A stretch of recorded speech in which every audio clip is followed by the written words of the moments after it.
सकाळपासून मी तुमच्या सगळ्यांची भेटी घेतोय. तिकडे सगळ्यांची अंगाची लाईलाई झाली. मुख्यमंत्री बोललेत की या निमित्ताने का होईना पण उद्धव ठाकरे घराबाहेर पडले. आता त्यांना उत्तर देईल मी उद्या, कारण उद्यासाठी थोडं ठेवलं पाहिजे. पण त्यांनी म्हणतात काय की उद्धव ठाकरे फक्त टोमणे मारतात. विकासावर बोललेलं त्यांनी भाषण दाखवा आणि 1000 रुपये मिळवा. मग मी मुख्यमंत्र्यांना सांगतो मी आजची रात्री इकडेच राहतो सिसवे गावात. काय कुठलं गाव? सिरसाव गावात राहतो. तुम्ही तुमच्या हेलिकॉप्टरने उद्या सकाळी या, इथेच या आणि विकासाचं बोला, होऊन जाऊ दे. बरोबर ना? आता तुम्ही सांगितलं बंधारे फुटले, आता येताना रस्ता म्हणजे या रस्त्याने आले तर हाड जागेवर राहिलं तर बोला. हा, हे सगळं पाण्याखाली गेलं होतं. त्याच्यानंतर तुम्ही जे सांगितलं की सगळे धनाधनचे सगळे बंधारे फुटत गेले, बोला विकासाचं. म्हणजे पोल पडले सगळे, वीज नाही. एक तर मराठवाड्यामध्ये पाणी नाही, पण पाणी आलं तर ते थांबतच नाही. विहिरीमधला गाळ, काय विकासाचं बोलू मी? हा, कोणासमोर बोलू? जो अन्नदाता आज आपल्याला विचारतो की मी खाऊ काय, त्याच्यासमोर मी उद्या तुमच्याकडे ना मी असे 5 पदरी उड्डाण पूल करेन. तुम्ही म्हणा घरा खड्ड्यात तो उड्डाण पूल. आता काय करू सांग? आता माझी जमीन खरडून गेले, काय विकासाचं बोलू तुमच्या समोर? डोक्यावरती कर्ज आहे. हा, यांच्या उद्योगपती मित्रांची कर्ज माफ होत आहे, ते बुडवणे परदेशात पडत आहेत. तुमच्यापैकी एक सुद्धा कोण परदेशात पडू शकतो? कारण की वृत्तीच नाही माझ्या शेतकऱ्याची. माझा शेतकरी म्हणजे यांच्या उद्योगपती मित्रांसारखा लबाड फसवा ढोंगी नाहीये. तो प्रामाणिक आहे, मातीशी इमान राखणार आहे. आणि म्हणून त्याला जेव्हा नोटीस येते तेव्हा असं वाटतं की आपली आबरू जाते, आता जगू कसा, म्हणून तो जीव देतो. म्हणजे जीव सोडतो, देह सोडतो, पण देश नाही सोडत. आणि हे म्हणतात विकासावर कोणते मुख्यमंत्री, कोण काय राज्यात परिस्थिती काय, घर सोडून फिरणारे मुख्यमंत्री. आज माझा महाराष्ट्रातला शेतकरी संकटात सापडलाय. एक तरी मंत्री तुमच्याकडे आला फिरायला? हा, कृषी मंत्र्याचं नाव सांगता पटकन? आता हा मुख्यमंत्री पुढे गेले, या तैसन बा. हा, ठीक आहे ना बा. मी मगाशी बोललो की अरे इकडे बा, माझा इकडे बसलाय माझा शेतकरी. हा बाप आहे आपल्या सगळ्यांचा. आता काय त्याने ते पॅकेज ते खेकड्याने फोडलं म्हणतात.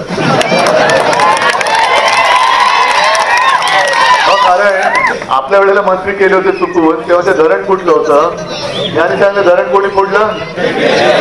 मग आता मुख्यमंत्र्यांनी इतिहासातली एवढ्यात सगळ्यात मोठी पॅकेजची घोषणा केली, पदरात का नाही पडलं? कारण खेकड्याने फोडलं की काय? मग काय थट्टा चाललेली ही. आता हे ओमदादा तू दाखवलं ना, ते 6 रुपये मिळाले. 1 रुपयाची पीक विमा योजना बंद. बरं, मला मी तेच जाणून घेतोय, कैलास दादाला विचारतो, ओमदादाला विचारतो, तुम्हाला विचारतोय, तुमच्यापैकी पीक विम्याची योजनेमध्ये कोणी नोंदणी केली होती का?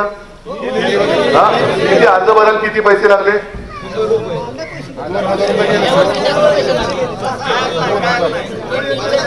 अरे भरायला किती नोंदणी? अरे नाही रे, नीट समजून घ्या.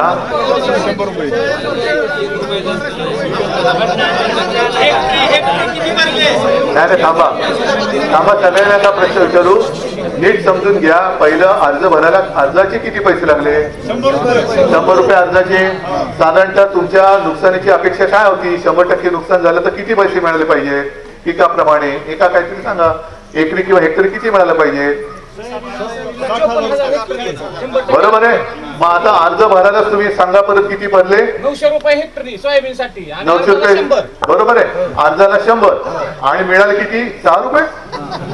हा, काल परवाकडे बातमी आली, ठाणा पालघरच्या भागामध्ये 2 रुपये 30 पैसे. हा, कोणाला 21 रुपये, कोणाला 10 रुपये. मग हा पैसे जातोय कुठे? म्हणून मी आज पीक विमा योजना ज्या राबवणाऱ्या कंपन्या सुद्धा इशारा देतोय की तुम्ही माझ्या शेतकऱ्याची फसवणूक करू नका. त्यांच्या शेतावरती, त्यांच्या हक्काच्या पैशावरती दरोडा टाकू नका. जर वेळेमध्ये त्यांच्या पीक विम्याचे पैसे तुम्ही दिले नाही तर ऑफिसमध्ये तुमच्या या आम्ही शेतकरी घेऊन घुसल्याशिवाय राहणार नाही.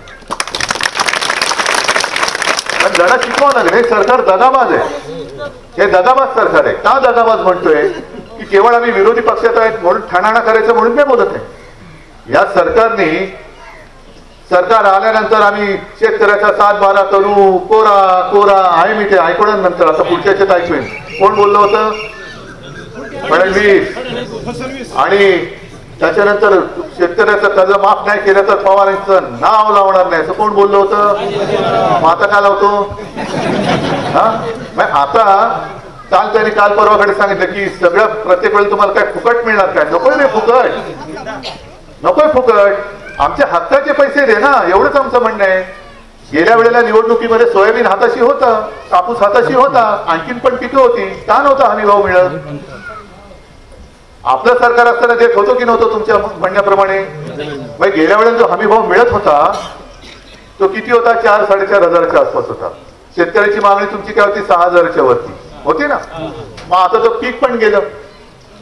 मग शेतकऱ्याला जर का तुम्ही त्यांच्या वेळेवरती योग्य भाव दिला, त्याच्या कष्टाचे पैसे दिले, तर कोण भीक मागते तुमच्याकडे? शेतकरी काही भिकारी नाहीये. सतत आम्हाला पण काय हाऊस नाही कर्जमाफी कर्जमाफी कर्ज. अरे पण कर्ज फेडू कसं?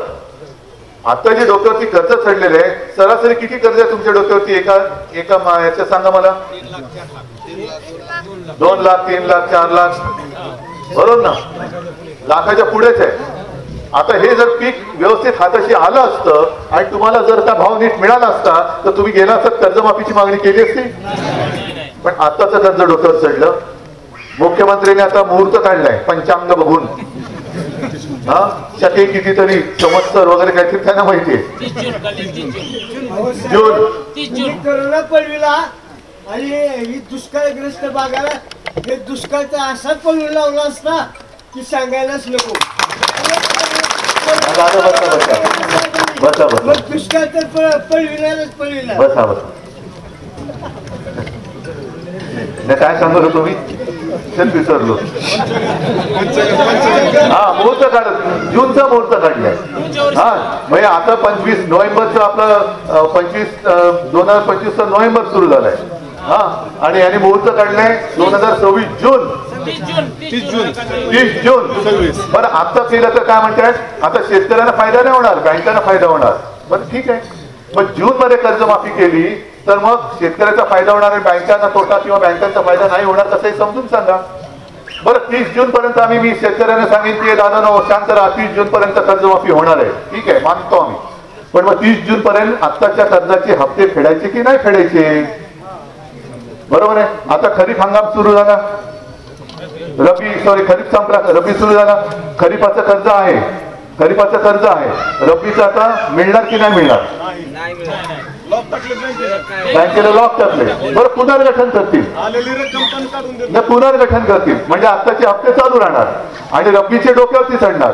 आणि 30 जून पर्यंत रब्बी संपेल, रब्बीचा हंगाम संपेल की नाही? मग 2 हंगामाचं कर्ज जून मध्ये माफ करणार का?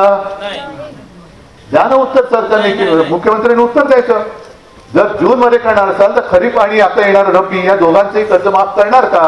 बरं आता जर का जमीन खरडून गेले त्याची मदत कुठे? तर आता तुम्ही सांगितलं जमीन, चला आता सरकार तुम्हाला बियाणे देईल, जा खरडून गेलेल्या जमीन लावा, लावताय? मग तुम्ही हे सरकार काय आहे काय? मस्करी चालली शेतकऱ्याची. नुसते सत्तेच्या मस्तीमध्ये उठतायत, बिहारमध्ये फिरतायत, नुसती मतं मागतायत. एक तर खोटी आश्वासने देऊन तुम्हाला फसवलंच. आणि आता नव्याने जे आलेले मतचोरी, प्रचंड प्रमाणावरती मतचोरी बघताय ना तुम्ही टीव्हीवर. मोठा मतचोरी नाही, मत दरोडा आहे. म्हणजे काँग्रेसने तर काढलेलाच आहे. एक 8-10 दिवसापूर्वी आदित्यनी काढलेला आहे, आपण सगळे मोठा मोर्चा काढलेला आहे. आज राहुल गांधींनी एक पुन्हा प्रेस घेतले. म्हणजे मी ती पूर्ण प्रेस बघितली नाही कारण प्रवासातच होतो, पण त्याच्यात आणखीन एक त्यांनी उदाहरण दिले. एका महिलेचं 22 ठिकाणी नाव नोंदलं गेलं, 22 ठिकाणी. आलं पाहिलं? बरं ही महिला कोण, कुठल्या गावची? शिरसाव गावची. हा तुम्हाला सांगू, ब्राझील देशातली. म्हणजे आता भारतीय जनता पार्टीने सुद्धा पक्षाची दुबार नोंदणी केली का? एक भारतीय जनता पार्टी आणि दुसरी ब्राझिलियन जनता पार्टी. कोणती जनता आणते आणि कुठे मतदान करताय? म्हणजे संपूर्णपणे दरोडा घालणारं हे दगाबाज सरकार आहे. आणि म्हणून मी तुम्हाला सांगतो, निवडणुका आहे नाहीये मला नाही माहिती, त्याची काय देणं घेणं आहे म्हणून मी नाही आलेलो. पण तुम्ही आता शेतकरी म्हणून एकवटले पाहिजे. शेतकऱ्याची ताकद काय असते? नुसतं आपण बोलायचं महात्मा ज्योतिराव फुलेंचा शेतकऱ्यांचा असूड, आणि ते देऊन गेलं तुमच्या हातात. तुम्ही का ना तो ओढत त्या सरकारच्या पाठीवरती? शेतकरी म्हणून एकवटा. कारण आता यांचे हे चाळे सुरू झाले. जेव्हा आपण मतचोरी पकडून गेली तेव्हा यांचे एक मंत्री, म्हणजे आपण आरोपीच्या पिंजऱ्यात उभं करतोय कोणाला? निवडणूक आयोगाला. आणि उत्तर कोण देते? भाजप. म्हणजे निवडणूक आयोगाचा मालक कोण? कोणासाठी काम चाललंय? आता त्याच्याच सुद्धा त्यांनी हिंदू मुस्लिम करायला लागले. म्हणजे हिंदू मुस्लिम करायचं, मग हिंदूंमध्ये मराठी मराठी करायचं, मराठीमध्ये पुन्हा मराठा करायचं. म्हणजे बसा भांडत, बसा डोकी फोडत. आम्ही मात्र विकासाच्या गोष्टी करणार, आम्ही रस्ते करू, आम्ही हे करू आणि कॉन्ट्रॅक्टरचे खिसे भरू. जनता शेतकरी मेला तरी चालेल, कोणा पडले शेतकऱ्याची? हे जे काय आपण करतो आहोत हे मला काहीतरी हाऊस आले, ओमदादाला, कैलासला, सगळ्यांना, प्रवीण दादाला किंवा खैरे साहेब, अंबादाजी यांना काहीतरी घरी वेळ जात नाही म्हणून नाही आले. आम्ही तुमच्या सोबत जोडले गेलेलो आहोत. एक नातं आपलं प्रस्थापित झालेलं. मध्ये एक मोर्चा छत्रपती संभाजीनगर मध्ये काढला, पण त्यांनी सुद्धा यांचं डोकं ठिकाणावरती येण्याची काही लक्षणे दिसत नाहीये. केंद्रीय पथक आत्ता येते. आपत्ती कधीपासून आहे? सप्टेंबर मध्ये मोठी आली, बरोबर आहे. त्याच्यानंतर दिवाळीमध्ये दिवाळी तुमची गोड करणार. आणि मी जाहीर केलं होतं खरडून गेलेल्या जमिनीला 3.5 लाख रुपये देणार होते ना हेक्टरी. मी तुमच्या लक्षात असेल मी सांगितलं होतं की दिवाळीच्या आधी बाकीचं बाजूला ठेवा, त्या 3.5 लाखातले 1 लाख रुपये माझ्या शेतकऱ्याच्या हातात द्या. दिवाळी गेली, 1 लाख पण गेले कुठे माहिती नाही. आता मला ज्या काही गोष्टी कळतात म्हणजे काही बातम्या सुगावे लागतात की मंत्रिमंडळ बैठकामध्ये थोडीशी ताणाताणी होते, मुख्यमंत्री वगैरे चिडचिड करतात अधिकाऱ्यांवर, अजूनही पॅकेज पोचलं का नाही? तू दिलंच तर पोचेल ना. मी कसं होतं, मी ठीक आहे, मी साधेपणाने सगळं केलं, माझं कर्तव्य म्हणून मी केलं होतं. मी काय उपकार नाही केले कोणावर. निकष नव्हते, परदेशी समिती नव्हती, काही नव्हती. कसला अभ्यास आणि कसलं काय? डोळ्या देखत दिसते, आणखीन काय अभ्यास करायचा? सगळं मी माझं एकच अधिवेशन मुख्यमंत्री म्हणून झालं होतं नागपूरला. त्या नागपूरच्या अधिवेशनातच मी जाहीर केलं की मी शेतकऱ्याला 2 लाखापर्यंत पीक कर्ज माफ करतो. आता माझी मागणी अशी आहे की त्यावेळेला सगळी माहिती गोळा केलेली आहे ना, आहे ना, सगळ्यांच्या नोंदणी झालेल्या होत्या. तेव्हा खरंच तुम्हाला मिळाली होती की नव्हती? म्हणजे तुमचं नाव नोंदलं गेले संपूर्ण ज्याला आता त्यांना कळेल म्हणून डेटा आपल्या माहिती बोली बचत माहिती सरकार दरबारी जमा आहे. यंत्रणा सरकारीच वापरली होती मी. काय या माझ्या लोकांना आपल्या लोकांना नव्हते पाठवले शेतकऱ्यांचं कर्ज माफ करायला. सरकारीच यंत्रणा वापरली. ती सरकारी यंत्रणा तिकडेच आहे, शेतकऱ्यांची माहिती तिकडेच आहे. महात्मा ज्योतिराव फुले कर्जमुक्ती योजना मी जाहीर करून अंमलबजावणी करून दाखवली होती. त्याची पूर्ण माहिती सरकार दरबारी आहे. त्या योजनेचा दुसरा टप्पा सरकारने जाहीर करावा आणि जशी मी तुमची 2-4 महिन्यामध्ये कर्जमुक्ती करून दाखवली होती तशी कर्जमुक्ती जूनच्या आत माझ्या शेतकऱ्याची या सरकारने करून दाखवली पाहिजे. पण तुम्हाला काय वाटतं सरकार ऐकेल? मग तुम्ही काय करणार? असंच रडणार? हा, ते उसा ते त्यांच्यात बरं केलं तू वाटून करून दिली. म्हणजे तुमच्याचकडनं घ्यायचे आणि म्हणजे आता परवा एक भाषणामध्ये मी सांगितलं सहज आता थोडस तुम्हाला एक वेदना होत आहे, पण तरी थोडस काहीतरी हसलं पाहिजे म्हणून सांगते. सरकार कसं आहे मोदी बाबांचं? हे मुंबईमध्ये बसमध्ये एक जण प्रवास करत होता. मुंबईतनं बसमधनं प्रवास करणारे कोणी आहे तिकडे?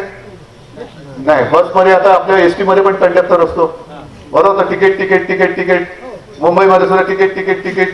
तर एका प्रवाशाकडे आला, तिकीट 50 रुपये दे.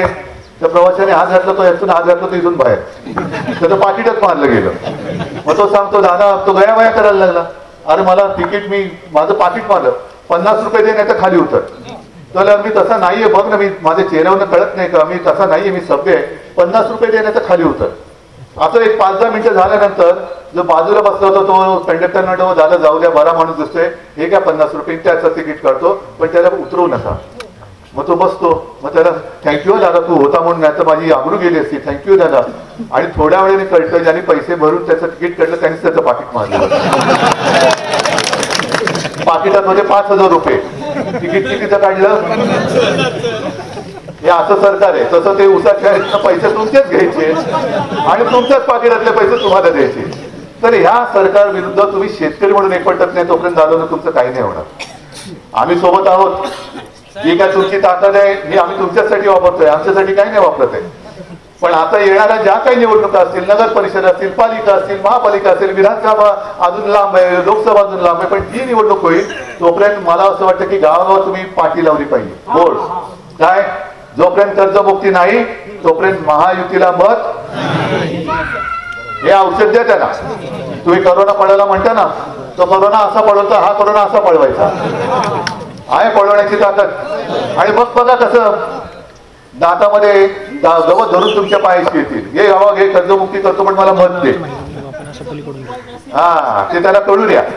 तर तुम्ही काळजी करू नका. फक्त तोपर्यंत एक काम करायचं, हे आता जसे मी काही कागदपत्र तुम्हाला दाखवले की एक ती यादी, दुसरी किती येते, एकरी किती त्यांना पैसे मिळाले ते सुद्धा तिकडे दिलेले आहे. हे शेतकऱ्याच्या नावानिशी आहे की मिळायला किती पाहिजे होते. आपल्या ताईनी कुठे ताई तुम्ही दिले ना मगाशी, ते एका शेतकऱ्याच्या नावानिशी आहे. त्याला 3300 रुपये मिळाले, कोणाला 1500 मिळाले, कोणाला 4800, कोणाला 1000, असे सगळे पैसे मिळाले. थट्टा आहे सगळी, नावानिशी आणि नंबर आहेत सगळे. हा, हे पाणी गावाचं शेतकऱ्यांच्या मोबाईल नंबर सकट आहे. ही अशी गावची यादी गोळा करा. त्याच्यानंतर विम्याचे पैसे, ही जी काय थट्टा चालले 5 रुपये, 10 रुपये, 2 रुपये, 3 रुपये, ही सगळी माहिती गोळा करा. त्याच्यानंतर जनावरं वाहून गेली, किती जणांना जनावरं मिळाली? नाही. कोंबड्या मिळाल्या? अंडी कोण खाते? हा, अंडी मुंबईत बसले सरकार आणि म्हणतात विकासावर बोला. अरे या शेतकऱ्याच्या जीवन मरणाचा प्रश्न उभा राहिलाय आणि मुख्यमंत्र्यांनी त्यांच्या कॉन्ट्रॅक्टर मित्राची पडले, विकासावरती बोला. पहिलं तुम्ही शेतकऱ्याचं बोला, शेतकऱ्याचं बोला.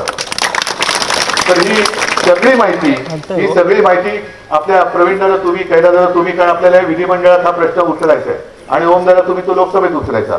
लोकसभेत एवढ्यासाठी की आता बिहारची निवडणूक आहे, पंतप्रधान तिकडे हा, तिकडे न मागता, कोणत्याही समिती न नेमता, अभ्यास न करता बिहारच्या महिलांच्या खात्यात, मला त्याच्याबद्दल काही दुःख नाहीये, राग नाहीये, पण बिहारच्या महिलांच्या खात्यामध्ये 10,000 रुपये टाकले.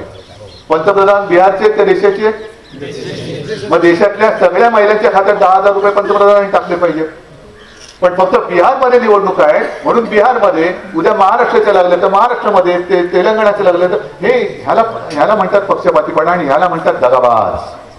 आता या सरकारला, दगाबाज सरकारला दग्यानेच आपल्याला ठोकलं पाहिजे. आणि या पार्ट्या, हे बोर्ड तुम्ही लावा गावागावात.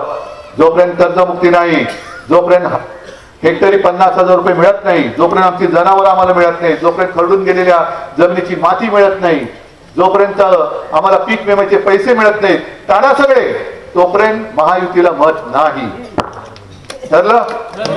ठीक आहे, लढा, आम्ही तुमच्या सोबत आहोत. सगळ्यांना धन्यवाद देतो. जय हिंद, जय महाराष्ट्र.